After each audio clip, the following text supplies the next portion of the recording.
Bonjour, je m'appelle André. Ici, aux papeteries de Bègle, je suis agent de maîtrise de production. Alors, dans cette usine, on fabrique du papier, mais pas n'importe quel papier. Vous savez, cette couche mi-papier, mi-carton qui recouvre les plaques de plâtre. Ce qu'on a l'habitude d'appeler dans le bâtiment le BA10 ou le BA13.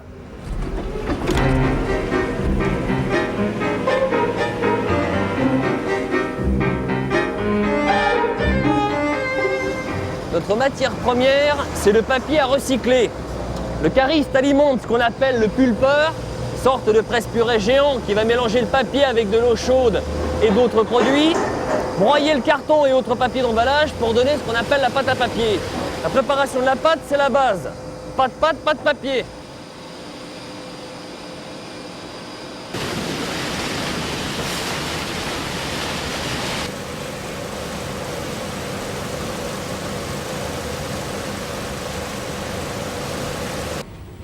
Ok, mais là, il y a un problème de torrent, là.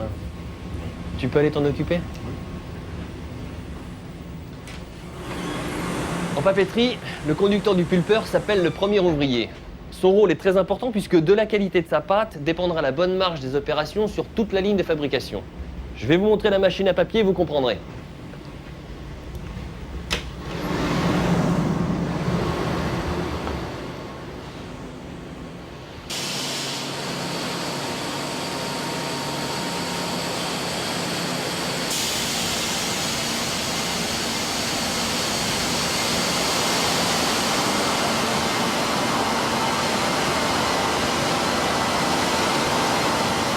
Vous allez voir, c'est tout simple. La pâte en sortie de pulpeur, c'est 95% d'eau. Elle est filtrée dans ces cuves là-bas, puis envoyée sous pression jusqu'ici, où elle est déposée sur une toile d'égouttage. La pâte ne dépasse pas 4 dixièmes de millimètre.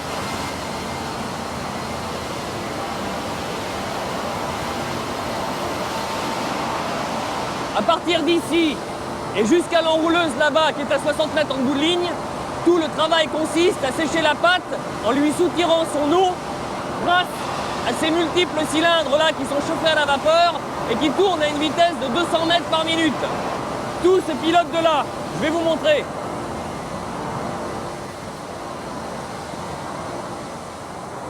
Claude, Patrick. Claude avec les lunettes, c'est lui le conducteur machine à papier. Patrick le sécheur. Alors à deux, ils gouvernent l'ensemble. Leur tâche, c'est avant tout une tâche de surveillance. Mais s'il y a un pépin, il faut quand même qu'ils réussissent à réparer. Et je peux vous dire que si ça casse, il y a intérêt à se remuer. Oui, forcément. Par exemple, lorsque la feuille de papier se casse, on est obligé de la ramener de 4 mètres, on la ramène à peu près à 10 cm et après nous la faisons passer dans toute la machine petit à petit. C'est-à-dire qu'on est obligé de faire des opérations manuelles. Là, seulement quelques personnes sont habilitées, mais forcément, il faut qu'on fasse très attention parce qu'on passe d'un élément en mouvement à un autre et il y a forcément un risque. La vapeur arrive dans les cylindres, cette vapeur sèche le papier et cette vapeur est transformée en eau puisqu'il y a un échange thermique et cette eau est évacuée. Donc bien sûr, les trois points qu'il y a à mon poste, c'est la machine à mouvement, la vapeur, chaleur et l'eau chaude.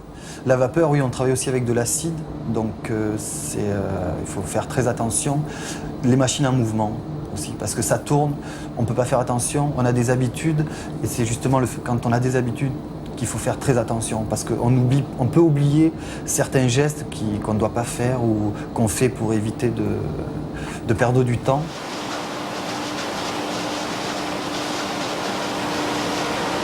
Ici, le papier est enroulé avant d'être retaillé en bobines de 1,18 m de large. Des bobines mères comme celle-là, Patrick en évacue à peu près une dizaine par faction.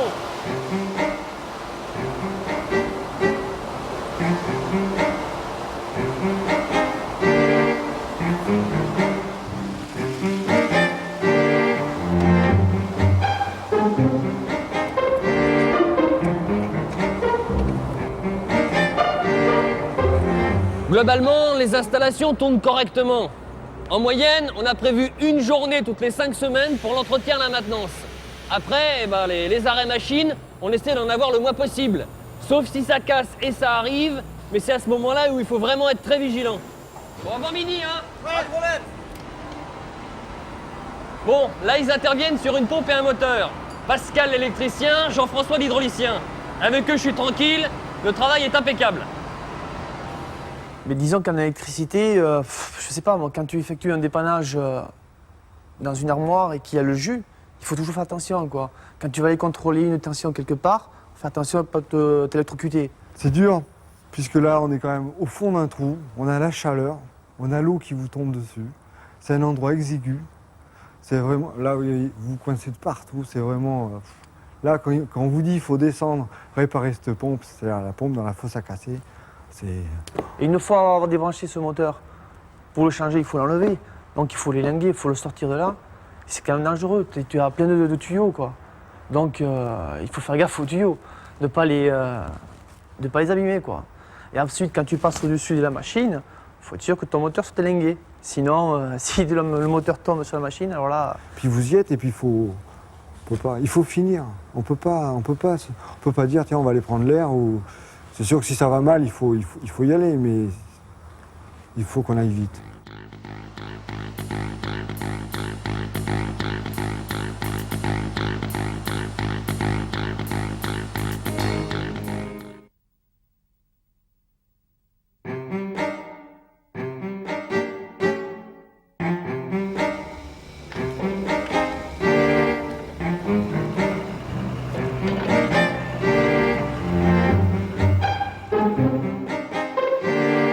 C'était il y a 2 ans, je me souviens, on a eu un pépin sur la pompe P14 et sur la vanne du cuvier 500 qui est à l'intérieur.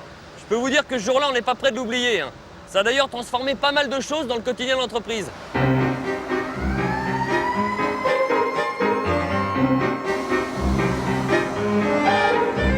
Tu m'as appelé, il y a un problème? On a un problème avec le 500. Là, il baisse anormalement. J'ai vérifié l'agitateur, le niveau, tout semble correct. Ouais. Maintenant, il ne reste plus que la pompe. Bon bah là, il faut aller biper Jean-François, là. Il faut absolument qu'il démonte la pompe P14. Il faut se dépêcher, là, avant la production. Allô, oui. Oui, Jean-François, c'est Claude. Il se trouve qu'on a un problème avec la pompe P14. Il faudrait qu'on se retrouve devant le millimètre. Avant, n'oublie pas de sectionner le moteur. Bon, ben, on se retrouve là-bas alors, pas de problème.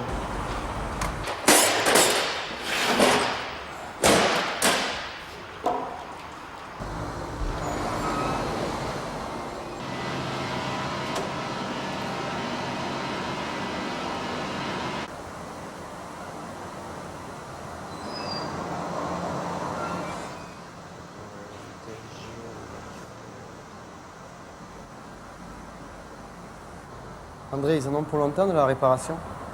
Sur le cuvier 1000, Parce que l'ATK, peut-être que... il y a un problème. Ouais, on sait jamais. On aurait peut-être mieux y regarder. Hein. C'est Patrick qui m'a fait penser à la vanne de régulation du cuvier 500. Elle a déjà occasionné des bouchons de pâte à son niveau. Dans ces moments-là, je préfère anticiper, ça réduit d'autant les arrêts machines. Je vais appeler Pascal alors. Ouais. Oui Pascal, salut, c'est André. Dis donc, j'ai des soucis de niveau sur le cuvier 500. Alors il y a Jean-François qui est en train de démonter la pompe P14, mais j'ai des soucis sur la vanne de régulation. J'espère qu'ils ont fermé les circuits. Ah bah oui, il a tout fermé. Bon, tu peux essayer d'y aller? Allez, j'arrive.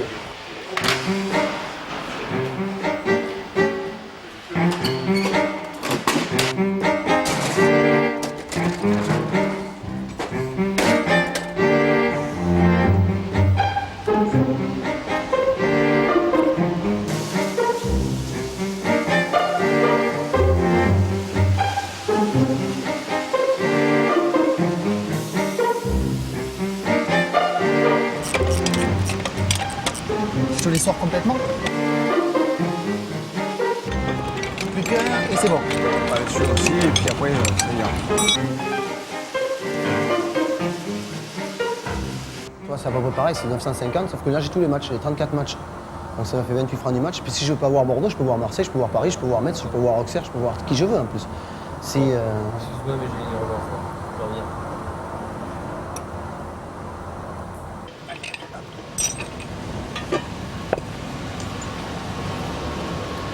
Oh, c'est juste l'aspiration qui est bouchée, c'est pas grave. Vas-y, je remonte et après je t'appelle.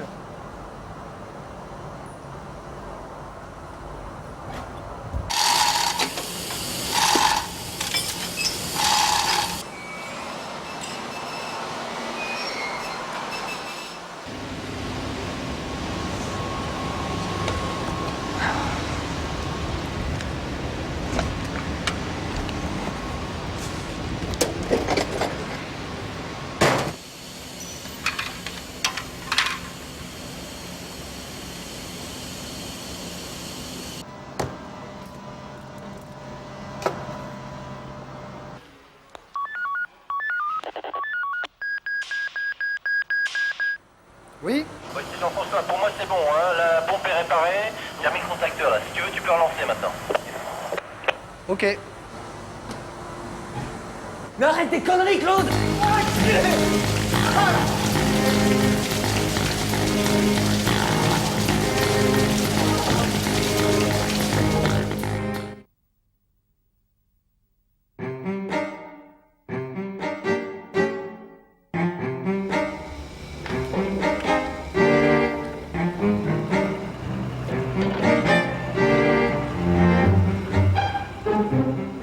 Un gars de la maintenance qui a failli avoir un accident grave, un moteur a changé, tout ça parce qu'on s'est mal organisé. J'aime autant vous dire que le chef du service entretien n'a pas tardé à venir nous en parler. Et ce jour-là, il était même accompagné du patron.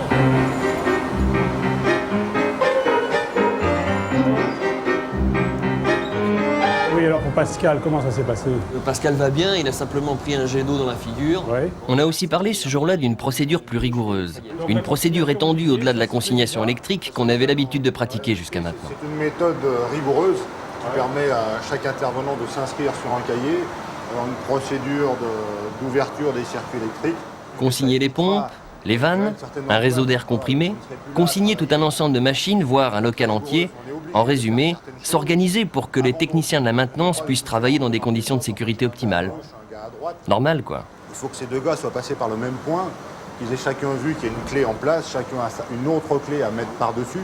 C'est une méthode, je dirais, qui ne laisse pas de place à l'improvisation. De mettre en place une consignation, ça implique surtout d'expliquer aux gens pourquoi on le fait. À partir du moment où les gens savent pourquoi on le fait, je pense qu'on a fait 80% du travail. La consignation est un acte, je dirais, majeur de management, et c'est un engagement très fort qu'il faut que la direction assure, et qu'elle assure, je dirais, sur l'ensemble du dispositif, que ce soit les moyens, les méthodes. Donc ce n'est pas un investissement financier très lourd pour l'entreprise, c'est du temps à passer. Du temps à passer sur plusieurs intervenants. Il n'y a pas une personne qui va pouvoir s'occuper de ça, il va falloir que cette personne aille voir beaucoup d'acteurs dans l'entreprise. Ça conduit finalement à s'intéresser à comment font les gens, comment ils pratiquent, pourquoi ils font de telle et telle façon.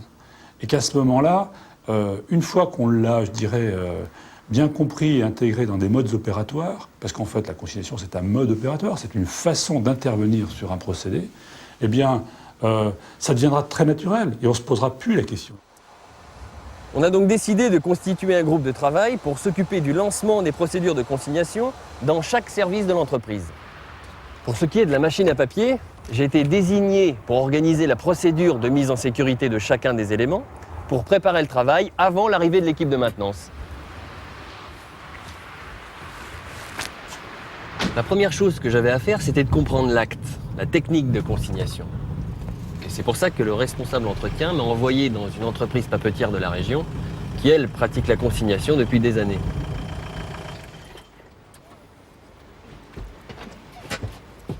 Bonjour, Christian Toureau. Bonjour, André. Ça s'est bien passé le voyage? Très bien, merci.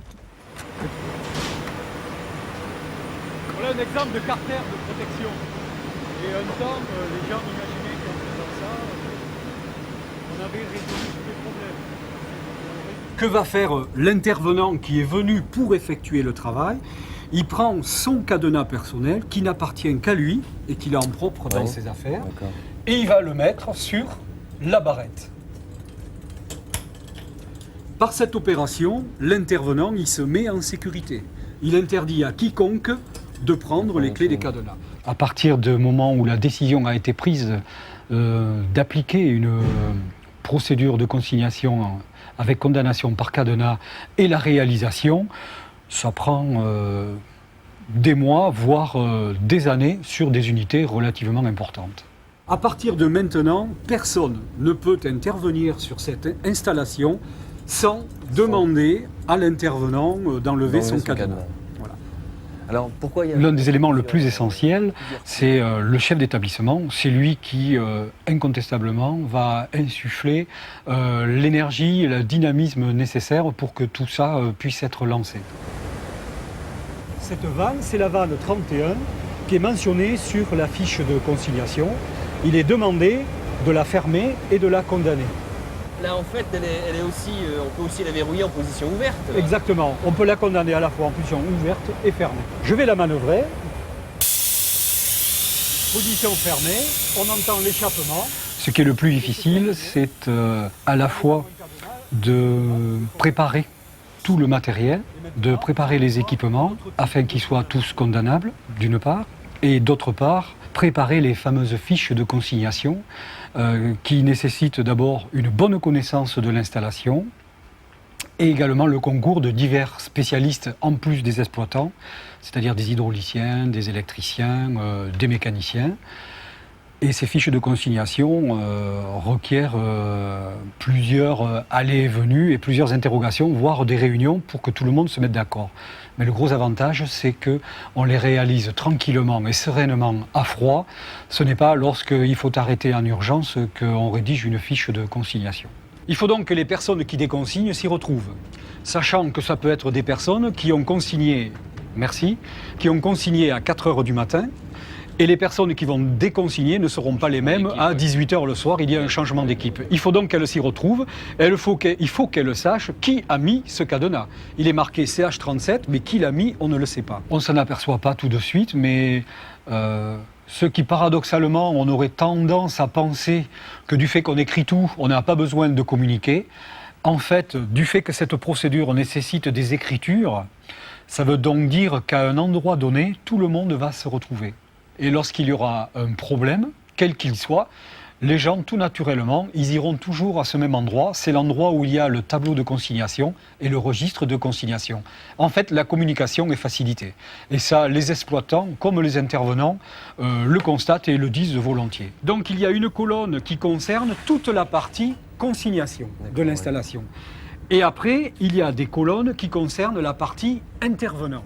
Ce sont les intervenants qui interviennent sur cet équipement, qui vont ici indiquer qu'effectivement, ils sont sur le terrain. Et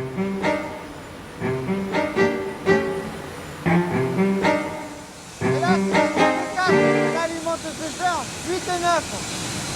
Et cette vanne-là, là, c'est celle-là? Ouais. C'est celle-là qui alimente les cylindres 17 et 18? Ouais. Et si je la ferme? Ça reste sous pression. Ça reste toujours sous pression?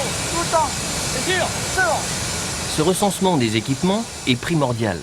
Lorsque l'on doit intervenir sur une installation, le travail d'identification des risques et de repérage des matériels à consigner pour maîtriser ces risques fait aussi partie de l'intervention. Je pensais que pour vidanger la cuve, on aurait pu poser une vanne de purge. Ouais, il faudra qu'on mette un piquage. On souder un piquage et la vanne ensuite. Ben voilà, c'est parfait ça. On a prévu un pour la trituration. Ah ouais, j'en ai prévu un, ouais. J'en ai même prévu un autre pour le service vapeur. Très bien. Tu comptes les installer quand? Oh, demain après-midi, c'est fait. Oui, en fait, l'idéal, ça serait ici de souder une patte de fixation pour bloquer la poignée. Non, je ne sens pas trop ta patte, là. Pourquoi? Mais j'ai peur que ce soit pas trop solide. Tu risques peut-être de casser la patte.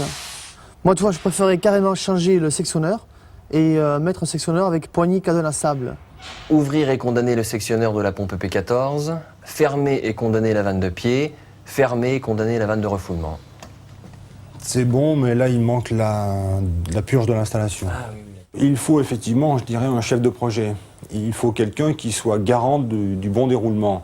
Donc la personne qui va écrire les procédures, effectivement, il lui faut une petite formation. Il faut savoir qu'est-ce qu'on va mettre dessus. Il faut une fiche qui soit essentiellement pratique. Il faut que les gens... il faut que ça soit facile à lire, une fiche de consignation. On va trouver des consignations électriques. On va en trouver une, deux. Le 100 mètres cubes, ça sera une pompe.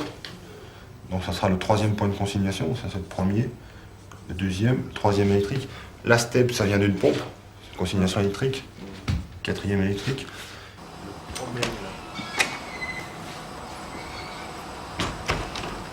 C'est dans des réunions comme celle-là qu'on a vu le projet prendre forme. Bien sûr, ça ne s'est pas fait du jour au lendemain, mais une fois qu'on a recensé le matériel existant, qu'on l'a aménagé, qu'on a rédigé les fiches de consignation, et bien ensuite, il faut s'occuper de former les gens à la procédure, et tout ça, ça se planifie, ça prend du temps, mais c'est la seule solution.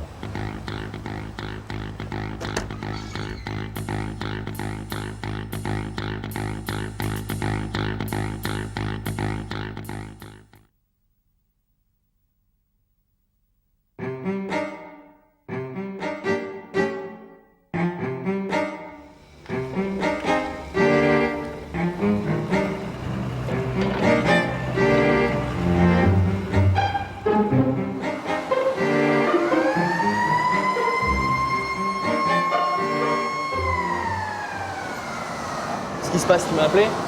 Regarde, là, on a le niveau du 500 qui descend normalement. Oui. J'ai vérifié l'agitateur, le niveau. D'accord. Là, en fait, la situation, on la connaît bien. C'est le niveau de patte dans le cuvier 500 qui n'est pas bon. Alors, soit c'est la pompe P14 qui est plus ou moins bouchée, soit c'est la vanne de régulation PK qui fonctionne mal.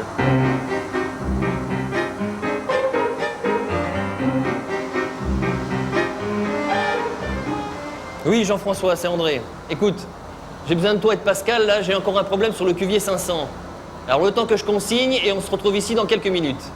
À tout de suite. C'est logique que ce soit l'exploitant qui, lui, connaît son process. Nous, à l'entretien, on ne sait pas forcément quels sont les produits qu'il y a dans telle ou telle cuve. Il n'y a que l'exploitant qui connaît ça. Donc c'est à lui de consigner. Il connaît les risques, plus que nous, donc il consigne. Là, le problème est simple, il suffit en fait de lire les fiches de consignation. Je lis. Intervention sur la pompe P14. Phénomène dangereux. Projection de liquide sous pression. Mise en sécurité des installations. Fermer et condamner le sectionneur du moteur d'alimentation de la pompe P14. Fermer et condamner la vanne de pied ainsi que la vanne de refoulement. Et pour finir, purger la canalisation. On a toujours tendance à dire que d'un côté on a le service maintenance et que de l'autre côté on a le service fabrication. Et le fait de mettre une procédure de consignation en place, je dirais que ça permet peut-être de créer des liens en termes de communication, puisque c'est quand même un acte qui est quand même basé sur la communication. Donc ça permet en fait de rapprocher les liens entre deux services.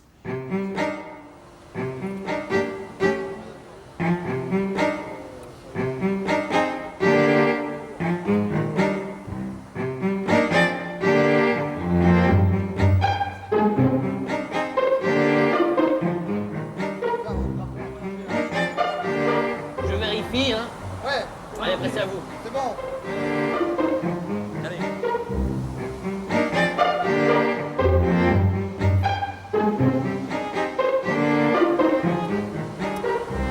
Vous signez là? D'accord, on est dans 20 minutes ici. Pas de problème. Faites gaffe dans l'escalier, hein. Ouais. N'allez pas le glisser, il n'y a pas de cadenas pour ça. D'accord. De l'instant qu'on a accroché notre cadenas à la barrette et qu'on a fait laisser au pupitre vérifier si, par erreur, notre contremaître ne s'était pas trompé, on descend, on a déjà un stress de moins. On peut toucher la pompe, l'accouplement et tout, sans avoir peur de dire « attention, j'ai mis les mains, mais je ne reste pas trop longtemps, on ne sait jamais, ça peut repartir ». On va travailler aux consignes. On ne se pose même plus la question. Ce n'est plus une contrainte aujourd'hui. Non, non, avant d'aller travailler, tu mets ton cadenas, tu es en sécurité, tu vas bosser, tu termines, tu enlèves ton cadenas. Il ne faut pas oublier de marquer ton nom sur le carnet de consignation. Et puis voilà, quoi. Non, c'est pas lourd, non. Non, il faut le faire, puis c'est devenu une habitude, quoi. Vous savez, quand on dit qu'on pose un cadenas, bon, quelque part, les gens se sentent rassurés. Donc, c'est vrai que ça change la vie. T'as pas le droit à l'erreur à l'électricité. Donc, il faut se consigner.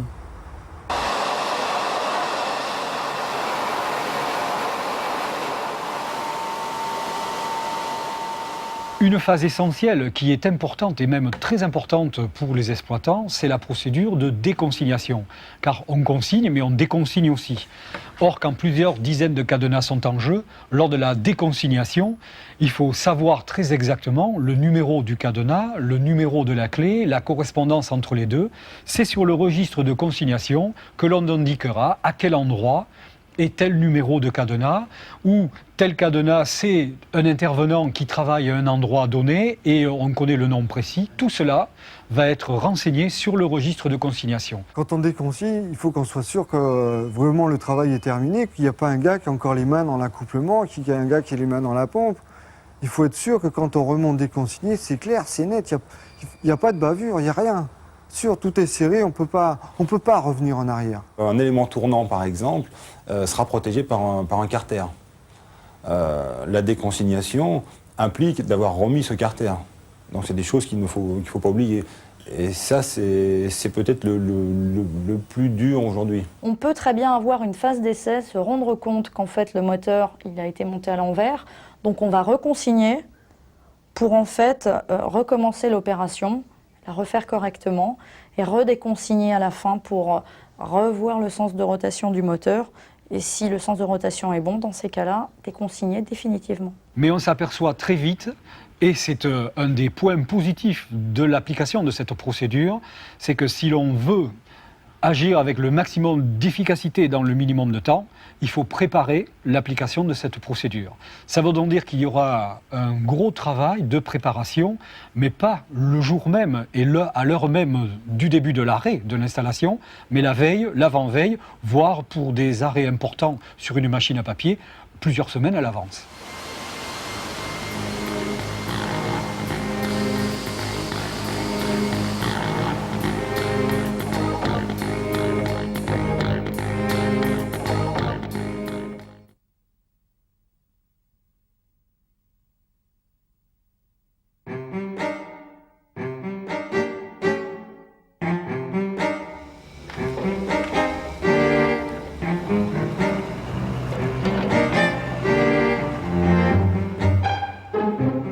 Avant, ce qui se passait assez souvent, c'est que bon, on avait un arrêt technique, les gens venaient, ils disaient bon moi, chacun avait son travail, bon ça posait pas de problème au niveau du travail, mais on savait jamais quand le travail était fini, à quelle heure il était fini. On était à courir après les gens. Toi, est-ce que tu as fini ce que tu as commencé? Est-ce que bon, c'était un peu la foire quoi.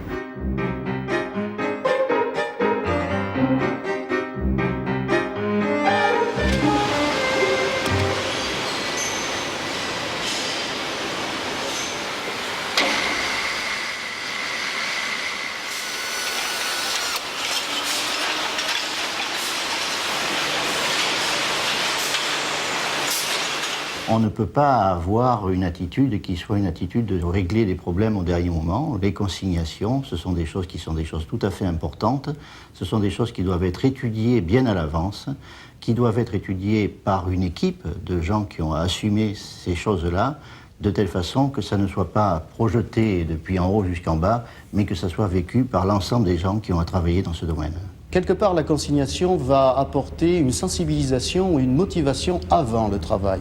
Donc, vous devez mettre le cadenas. Papeterie, industrie chimique, industrie automobile et bien d'autres, de nombreuses entreprises ont adopté la consignation pour mettre et maintenir en sécurité les équipements de travail pendant les moments de maintenance, d'entretien et de toute autre intervention. Les acteurs de la consignation, rodés à la procédure, nous livrent leurs impressions. C'est vrai que les gens doivent être formés. N'importe qui ne peut pas intervenir ou réaliser une consignation.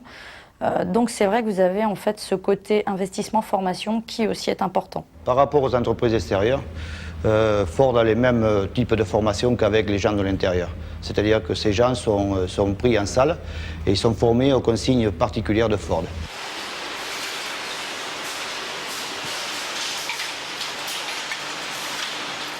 Nous avons à mettre en place des instructions de travail, des modes opératoires ou des consignes. C'est le cas de la consignation. Mais ça ne suffit pas. Ensuite, il faut faire des mesures. Il faut avoir des systèmes de mesures pour voir les dérives qu'il peut y avoir dans le temps. C'est une démarche d'amélioration continue. Cette procédure est appliquée à Condat depuis quelques années. Et nous venons de réaliser des investissements avec des installations. Dans le cahier des charges, il est précisé que les équipements de la nouvelle installation doivent être condamnables. Ça veut donc dire que d'entrée, le constructeur de la machine, de l'installation, il intègre le fait que les équipements doivent tous être condamnables. Ce qu'on peut dire, c'est que les modifications qu'on a fait, l'adéquation du matériel pour faciliter la consignation, ça, effectivement, on s'y retrouve en gain de productivité. Parce que là où on met 5 minutes aujourd'hui pour faire une consignation, on aurait mis 20-25 minutes ou 1 heure il y a quelque temps. Il est quand même évident qu'il est plus agréable de travailler dans une entreprise où les problèmes de sécurité sont parfaitement pris en compte, et bien sûr consignation comprise. Les relations sociales à ce niveau-là sont meilleures dans une entreprise qui prend en compte ces problèmes-là que lorsque ce n'est pas pris en compte. C'est quelque chose qui me paraît complètement évident. La nature, en fait, n'aime pas nécessairement l'organisation, c'est vrai, mais quelque part aussi, les gens prennent conscience que c'est quelque chose qui est complètement indispensable pour leur sécurité, et quand même, je ne connais pas de gens qui ne tiennent pas à assurer leur vie. Alors, on parle d'assurance de la qualité, on va parler bientôt d'assurance en termes de sécurité. Donc c'est une espèce de certification, de préparation de certaines certifications, parce que notre système, je dirais, de management de la sécurité ou d'information pour traiter la sécurité va être très, très clair. Donc c'est un appui, c'est une base fantastique pour pouvoir demain capitaliser et dire on a un système d'information qui maîtrise l'ensemble des traitements des aspects sécuritaires, et auquel cas il s'intégrera parfaitement dans... Alors il y a des modes, je sais, on parle de qualité, sécurité, environnement à manager un peu dans le même style, pourquoi pas. En tous les cas, pour moi, c'est un avantage de ce point de vue-là conséquent.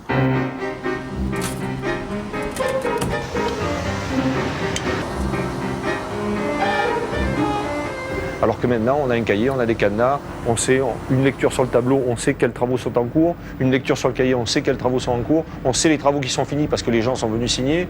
Bon, petit à petit, tout se met à jour. On sait précisément, à n'importe quel moment de la journée d'un arrêt technique, on sait où on en est. On sait parfaitement où on en est.